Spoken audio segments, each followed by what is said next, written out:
avoir évidemment beaucoup d'avantages par rapport un peu à votre formation. Donc, j'en étais un peu à la question du contexte. Maintenant, il faut bien se concentrer, hein, et puis voilà, bien suivre, et vous allez voir qu'il y aura le même effet que si vous étiez dans une classe. Alors, j'ai parlé un peu du contexte de communication. Oui, il faut savoir se poser des questions. Qui dit? Qui parle? Qu'est-ce qui donne le message d'abord? OK? Deuxième chose, qu'est-ce qu'elle dit, cette personne-là? Ou ce monsieur, qu'est-ce qu'il dit? Donc, que dit-il? Mais aussi, quel est le contenu du message? Troisième élément, mais à qui le dit-il? À qui parle-t-on? Donc, ça, c'est les trois, de façon globale. Mais alors, il y a ce qu'on appelle des contraintes. Vous savez, une communication, elle ne se fait pas toujours dans les meilleures conditions, n'est-ce pas? Il faut un certain nombre de conditions et il faut en tenir compte. Il y a d'abord ce qu'on appelle les contraintes de ton, les contraintes liées à l'environnement et les contraintes culturelles. Qu'est-ce que ça veut dire? Ça, dans une communication, il y a ce qu'on appelle les contraintes de ton. Cela veut dire la durée de l'intervention, le moment choisi. Oui, parce qu'à chaque fois qu'il y a communication, il faut savoir combien de temps ça dure. Par exemple, notre communication que nous sommes en train de faire ici, ça va durer 1 heure. La communication que vous allez faire à un autre niveau, au niveau de l'entreprise, ça peut durer 2 heures, 3 heures, ça dépend. Mais le moment aussi de la communication, à quelle heure? C'est important aussi. Quand vous voulez faire une communication intéressante et sérieuse, il faut la faire, on dit souvent, le matin. Parce que quand vous faites la communication à des gens, peut-être à 14h, 15h, ça devient difficile parce que les gens ne sont pas très concentrés. Parce que, voilà.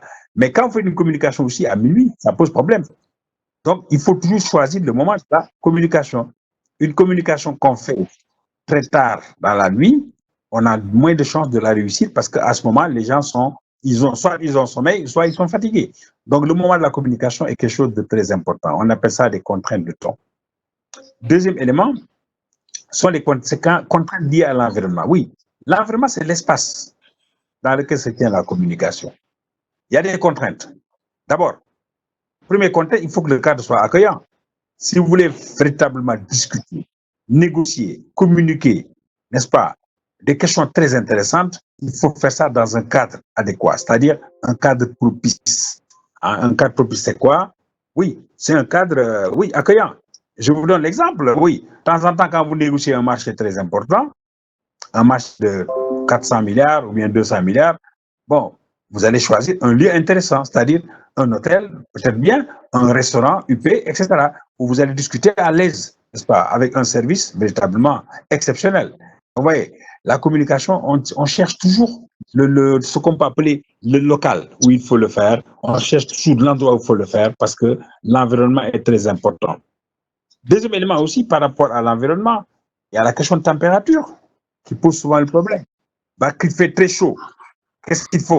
Quand il fait très chaud, vous avez là, comment gérer ça? Vous allez dans une salle, vous devez communiquer, mais il fait très chaud, qu'est-ce qu'il faut faire? Est-ce que vous allez travailler dans le cadre de la chaleur comme ça? Qu'est-ce que vous allez faire s'il fait très chaud? Je peux répondre, monsieur. S'il fait très chaud, nous ne pourrons pas bien communiquer parce que nous allons être perturbés par la chaleur, en fait. Et nous allons parler un peu plus vite pour pouvoir quitter la salle. Nous n'aurons pas le temps de bien discuter. Voilà. Donc, c'est une contrainte de temps, une contrainte de l'environnement. Mais qu'est-ce qu'il faut faire, justement? Il faut trouver Il faut Ce qu'il faut faire, c'est de trouver un endroit favorable où vous serez tous bien lisés pour pouvoir discuter et parler correctement. Alors, maintenant, si la salle que vous avez trouvée, c'est la seule salle qui est disponible, mais il fait chaud dans la salle, vous n'allez pas abandonner. Qu'est-ce que vous allez faire? Non, mais trouver un moyen de mettre les gens à l'aise, monsieur, en prenant des ventilateurs ou en faisant quelque chose. Oui, mais justement, mais tout de suite dans la salle, il y a quelque chose que vous pouvez faire. Vous pouvez mettre des climatiseurs, surtout que maintenant, il y a des climatiseurs qu'on peut installer. Hein? Donc, quand on met la climatiseur, voilà. Donc, ça gère cette question-là. Donc, en communication, attention, la question de l'environnement est très importante dans la communication. C'est-à-dire, l'endroit où se fait la communication, ça doit être propre, accueillant. Le dispositif sanitaire, le mobilier, les chaises, n'est-ce pas, les tables qu'il faut mettre, il faut être au point. Troisième élément, là, comme vous avez très bien dit, je vous félicite pour ça, c'est une très bonne réponse. Quand il fait très chaud, les gens ont tendance à dire rapidement ce qu'ils pensent. Parce que la chaleur, évidemment, ça crée des nuisances, des inconvénients, évidemment. Alors là, justement, maintenant, quand vous mettez les gens à l'aise, quand un endroit bien climatisé, vous avez toutes les chances. Et tout ça, ce n'est pas fortuit. Vous savez, les dossiers les plus importants, on les négocie dans des endroits bien prisés. C'est pour ça que quand vous allez dans les hôtels très huppés, les grands restaurants, il y en a ici, hein, il y en a comme partout ailleurs, les gens préfèrent discuter, n'est-ce pas, dans des endroits pareils. Pourquoi? Parce que des endroits de villégiature. Le cadre est un cadre extraordinaire. Il est fantastique. Hein? Il est accueillant. Tout est bien rangé, tout est bien ordonné. Et il y a les senteurs aussi. Hein? Quand vous y allez, ça sent un peu les croissants et tout ça. Voilà, donc ça fait partie. Hein? Quand vous regardez, vous voyez que de belles choses. Alors, la salle aussi, elle est climatisée. Tout ça, c'est ce qu'on appelle des contraintes de l'environnement dans une. Donc, il faut gérer les contraintes, il faut essayer d'en faire des opportunités. Troisième contrainte, on appelle ça des contraintes culturelles. Alors, s'il vous plaît, les contraintes culturelles, c'est quoi? Ce sont les habitudes.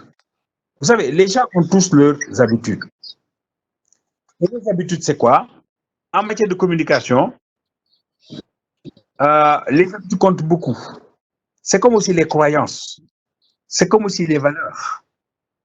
Quand vous discutez avec un peuple, bon, disons, oui, pygmée qui est quelque part en Afrique centrale ou en Afrique du Sud, des gens qui n'ont jamais connu la ville, qui ont toujours été dans des endroits bien protégés et qui vivent une vie normale d'ailleurs. Je pense même que ces gens-là sont plus normaux que nous, parce qu'ils n'ont pas été perturbés par le modernisme. Mais alors, il y a un langage que vous devez le tenir. Il y a des choses, évidemment, qui sont liées un peu à le cadre de référence. Pourquoi? Parce qu'il faut tenir compte de leurs conditions, n'est-ce pas, pour pouvoir faire passer un langage intéressant. Pour pouvoir vraiment les attirer, il faut leur parler comme cela. Donc, ce sont les contraintes culturelles. Donc, il faut d'abord parler en fonction des valeurs, en fonction des connaissances des gens. Donc, évidemment, les contraintes culturelles, elles existent bel et bien, n'est-ce pas? Bel et bien dans la communication. Beaucoup de gens qui font les erreurs de communication, oui, il y a des problèmes de contraintes culturelles. Ça veut dire quoi? Par exemple, un Toubab, bon, en français, un blanc qui débarque tout de suite en Afrique, dans une zone, bon, rurale, j'allais dire, mais qui parle des gens avec certains gestes, les gestes que les gens n'aiment pas, tout de suite, ça offense, ça peut offenser les gens. Donc, il faut toujours faire attention. Même les mots que vous utilisez, ça peut offenser. C'est ce qu'on appelle des contraintes. Je ne sais pas s'il y a une question sur ça, avant qu'on continue.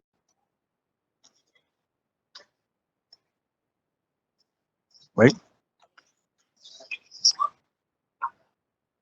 Oui. Très bien. Oui, oui, oui. Tout à fait, tout à fait. Tu as parfaitement raison. Ça rappelle un peu, c'est les mêmes questions d'ailleurs qu'on se pose. Parfait, parfait. Y a-t-il autre intervention, d'autres questions sur les contraintes, par exemple, ou bien un exemple? Oui. Contraintes de temps ou contraintes liées à l'environnement.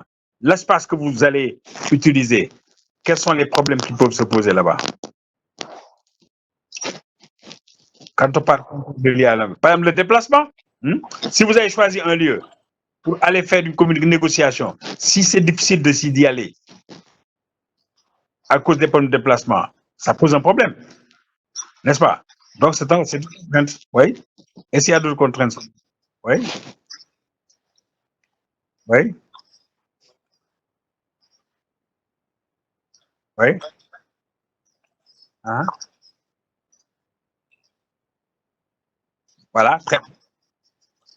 Voilà, excellent. Voilà. C'est une contrainte majeure. Pourquoi? Parce qu'il n'y a pas le dispositif immobilier pose problème. Il n'y a pas suffisamment de chaises, n'est-ce pas? Ça fait partie des contraintes de la communication. Et les contraintes culturelles, qu'est-ce que vous pouvez dire sur ça? Quand vous n'avez pas les mêmes cultures avec des gens, il y a des problèmes de compréhension. Voilà ce qu'on peut dire. Quoi? Quels sont les problèmes? J'ai entendu notre ami du Gabon tout à l'heure. Bon, il y a peut-être des différences, hein, je ne sais pas trop. Si vous pouvez nous en parler, quand vous êtes venu au Sénégal, certainement, bon, il y a peut-être quelques contraintes culturelles que vous avez rencontrées. On appelle ça choc culturel d'ailleurs. Est-ce que vous en avez plus constaté? Oui, monsieur. Comme contrainte que j'ai pu avoir, c'est que nous n'avons pas les mêmes habitudes. Il y a Oui, beaucoup de différences dans certaines choses. oui, Au Gabon, nous, on vit un peu chacun pour soi, tandis qu'à Dakar, tout le monde est un peu soudé. La oui. famille, même si tu as 30 ans, tu peux vivre avec les parents. Chez nous, au Gabon, Bon, bon. nous, un peu plus jeunes, nous sortons de la maison familiale, en fait. Ah, Voilà. Et voilà. Et ici, apparemment, les gens aiment bien parler Wolof. Et souvent, il y a des difficultés de compréhension parce que, il y a des mots qui n'arrivent pas peut-être à exprimer en français. Ils le disent en Wolof. Et moi, comme je ne comprends pas, il y a une difficulté ah, mais d'échange, c'est en bien. fait. Voilà, là, ça fait partie des contraintes culturelles. C'est-à-dire, oui, les gens qui parlent le français, même le français, parfois, il y a un problème. Parce qu'on met souvent quelques mots Wolof là-dedans, n'est-ce pas? Ce qui fait quelqu'un qui vient d'ailleurs, il a des difficultés. Alors, donc ça, c'est important. C'est des contraintes culturelles. Mais c'est-à-dire, ça, c'est des choses qu'on ne peut pas effacer. Mais il faut en tenir compte dans une communication pour essayer de gérer ça. Je donne un exemple, oui, qui paraît intéressant. Vous savez, quand vous parlez à des gens, n'est-ce pas? Ici en Afrique, quand vous parlez à une personne âgée, vous n'avez pas le droit de le regarder droit dans les yeux. C'est ça. Ça fait partie de nos habitudes, de nos croyances. Surtout chez les femmes. Les femmes, on ne souhaite pas qu'elles soient des femmes qui regardent les gens dans les yeux. Souvent, c'est comme ça. Alors, quand on parle à une personne à qui vous devez du respect, vous devez parler à cette personne-là, bon, mais vous ne regardez pas droit dans les yeux. Mais alors, chez les Occidentaux, de façon globale, les Américains, prenons les Américains. Les Américains, quand vous leur parlez, vous les regardez droit dans les yeux. Justement, ce qu'ils appellent eye contact. Eye contact, ça veut dire les yeux. Vous regardez droit dans les yeux pour leur parler. Ça, c'est une habitude culturelle chez les Américains. Mais quand vous parlez avec un Américain ou une Américaine, vous parlez sans regarder la personne, c'est justement, ça donne des signes que la personne n'est pas honnête. C'est des signes de malhonnêteté, justement. Quand on parle sans regarder la personne, ça montre que vous êtes malhonnête. C'est comme ça qu'ils vont percevoir. Alors, ici en Afrique, quand on parle aux gens, on ne les regarde pas. Pourquoi? Parce qu'il y a une certaine, bon, on a les scrupules, on le fait, on est un peu gêné à le faire. Alors voilà ce qu'on appelle des contraintes culturelles. Donc ça veut dire qu'aujourd'hui, si vous allez dans un cadre de référence européen, disons américain ou, bon, de façon globale, civilisation occidentale, mais regardez les gens en leur parlant. Sinon, les gens, la communication ne va pas réussir. Parce que quand vous parlez les gens sans les regarder, il dit ah non, non, celui-là, il n'est pas honnête. Bon, c'est quelqu'un de faux, d'hypocrite. C'est comme ça qu'ils jugent les gens. Alors que non, ça fait partie de notre culture. On ne peut pas parler aux gens en les regardant droit dans les yeux. Voilà un peu ce qu'on appelle les contraintes culturelles. C'est bon? Monsieur, si je comprends bien, vous nous dites par là qu'il faudrait adapter notre communication euh, euh, selon l'ethnie ou selon on appelle ça comment? Les La civilisation devant nous, en fait. Très bien. Parce que c'est ça. Excuse-moi. C'est la meilleure façon pour que les gens vous acceptent. Alors voilà, quand vous parlez aux gens, vous n'essayez pas de vous adapter à leurs coins, leurs habitudes. Votre communication, ça peut être faussé. Vous pouvez avoir ce qu'on appelle un faux départ dans la communication. Mais si vous faites des efforts, bon, on ne va pas dire de singer, hein, singer exactement ce que fait la personne, mais il faut en tenir compte quoi, pour ne pas qu'il y ait des blessures, n'est-ce pas? C'est comme le langage. Les jeunes, vous avez votre langage, hein? Les jeunes ont un langage jeune, n'est-ce pas?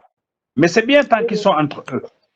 Mais si vous avez le langage jeune que vous utilisez en parlant à quelqu'un qui est âgé, ça gêne, n'est-ce pas? Bon, ce sont vos mots, mais vous les gardez pour vous. Donc, ça fait ce qu'on appelle les habitudes de communication. Les contraintes, ça fait partie des contraintes culturelles. Quand vous parlez à quelqu'un, votre patron, par exemple, vous êtes en entreprise, hein, vous avez un très bon salaire, 3 500 000 par mois, vous avez tout ce qu'il faut, et vous êtes un cadre de l'entreprise. Bon, vous êtes en réunion avec votre DG, vous commencez à utiliser les mots de machin, voilà, ces mots-là que vous savez bien utiliser d'ailleurs. Alors, il va vous regarder, mais tiens, qu'est-ce que ça veut dire ça, hein? Donc, vous allez adapter votre langage, n'est-ce pas, au niveau où vous êtes. C'est ça qu'on appelle un peu les contraintes culturelles. Alors, j'en arrive maintenant à ce qu'on appelle le processus. Si vous l'avez peut-être sous les yeux, le processus, c'est quoi? En communication, le processus qu'on appelle la phase opératoire. Jusqu'à présent, nous étions à la notion. Maintenant, nous sommes au processus, c'est-à-dire comment se déroule une communication. Ce que nous venons de faire, on a vu ce que c'est qu'une communication, n'est-ce pas? La définition, c'est quoi? Oui, allez-y. C'est bon? Allez-y, vous avez une question? Non, je vous écoute. D'accord. Donc, le processus. Alors, communication, que ce soit à la télé, que ce soit partout, communication politique, communication sociale, communication de l'entreprise, communication familiale, il y a ce processus. D'abord, la première question de communication, on l'a posée. C'était quelle question? Non, avant. Tout à l'heure, quand on a parlé de notions, on a posé des questions. La première question, c'est quoi? Qui dit quoi? Qui dit? Oui. Que dit-elle la personne? Comment elle le dit? Etc. Voilà. Voilà les réponses. Alors, le processus de communication comprend des facteurs. Quels sont les facteurs essentiels de la communication? D'abord, il y a le locuteur. Ensuite, il y a quoi? Le message. Le message, très bien. Après, hein? Le canal. Le canal, oui. Oui. Le receveur. Oui. Ensuite, le feedback. oui. L'interférence et la situation. Excellent. Alors, dans toutes les écoles de communication du monde, c'est la même chose que vous allez apprendre. Comme vous faites IMC, que vous soyez dans les télévisions, dans les radios, partout, le processus de communication, c'est exactement le même. Ce sont les éléments du processus de communication. On va les voir par détail. Alors, quand on dit le locuteur c'est qui? C'est lié à quelle question? Vous avez des questions en haut, là? Plus haut. Le locuteur. Celui qui parle, très bien. Qui parle? Qui? Donc, locuteur. Alors, on dit souvent l'émetteur, celui qui émet. Aimer, ça veut dire, il émet quoi? Une idée, il émet des opinions, n'est-ce pas? Il émet des sentiments. Alors ici, on appelle le locuteur. Donc, celui qui... N'est-ce pas? Deuxième élément, c'est quoi? Le message, c'est lié à quelle question, le message? Le récepteur. Quelle est la question? Ah, non, le message. C'est lié à la question. Les questions plus haut dans la notion. Il n'y a que 10. Hein? Le message, c'est ce que l'on communique avec quelqu'un d'autre. Eh bien, c'est Yasmina, hein? Oui. Formidable. Donc, c'est ça. Le message, c'est ce qu'on communique. Alors, qu'est-ce qu'il y a dans le message? Vous pouvez le dire, hein? Regardez la définition de la communication. Ce qu'il y a dans le message, c'est quoi? Oui? Oui? Qu'est-ce qu'il y a dans le message? Non, qu'est-ce qu'il y a dans... Ouais, qu'est-ce qu'il y a dans le message? Dans le message, il y a les idées. Très bien, excellent. Très bien, les idées. Il y a quoi encore? Je n'entends pas les autres. Il y a quelles idées dans le message? Oui, mais non. Dans la notion, il y a les idées, il y a quoi encore? Il y a les opinions? Les sentiments. Oui, il y a les sentiments?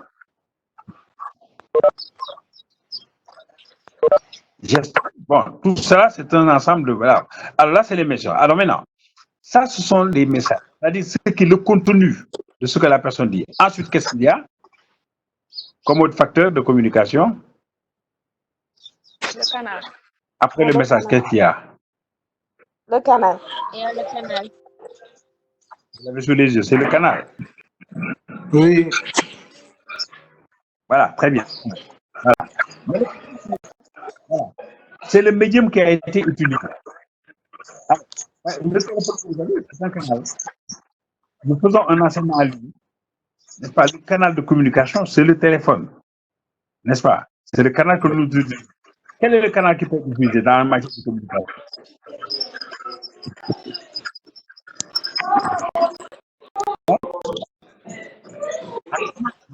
Nous utilisons le téléphone comme un canal de communication. Il y a d'autres canaux de communication. Qu'est-ce que micro, oui. Oui. Il y a les éléments. Dans le canal de communication, je pense qu'il y a les messages aussi, non, monsieur?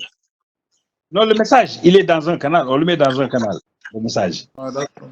Mais le téléphone est un exemple de canal. Il faut qu'on l'utilise. Y a-t-il autre chose?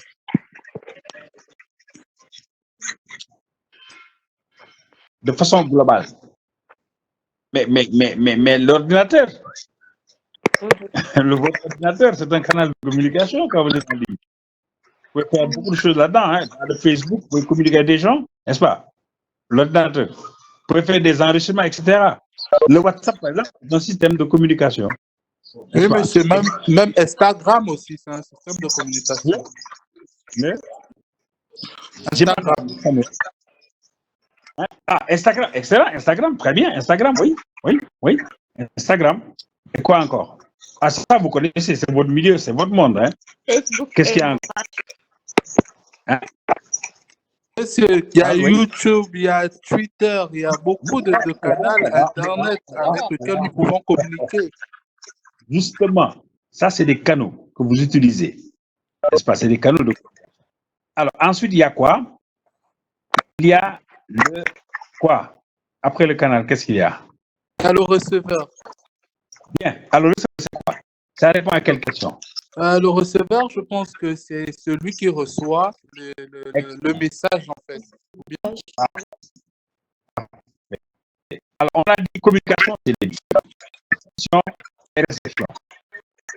Et la réception, c'est le receveur, c'est celui qui reçoit.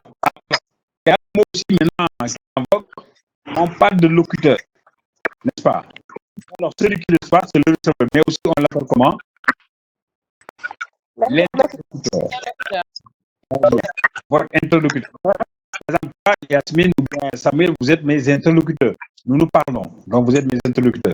Je suis le locuteur, comme par exemple, pour être locuteur, je suis votre interlocuteur. Donc, c'est un peu de réciprocité. Ensuite, il y a quoi? Il y a le feedback.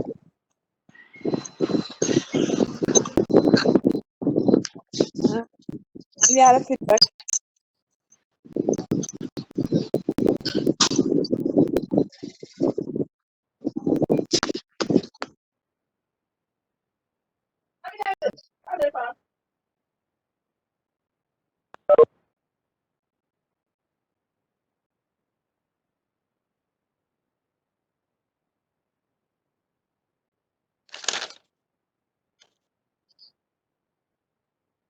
Et qu'est-ce qui se passe? Qu'est-ce qui se passe là?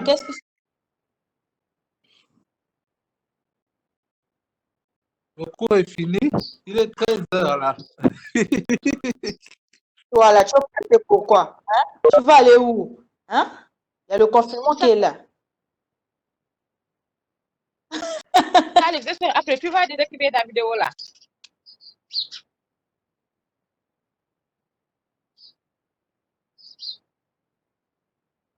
On ne parle pas Wolof ici, hein.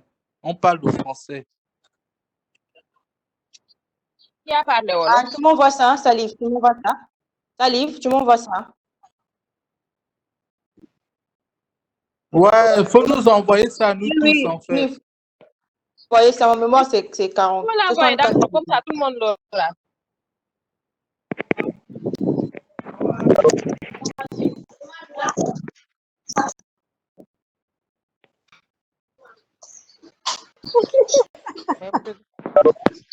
C'est qui?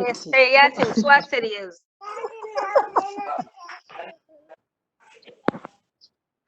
waxuma loolu de cours bi dafa jeexal ba dem taal sama réew. Faut parler français. Les depuis ce matin, Je dois aller cuisiner. lire sama message. Bu ma sonal.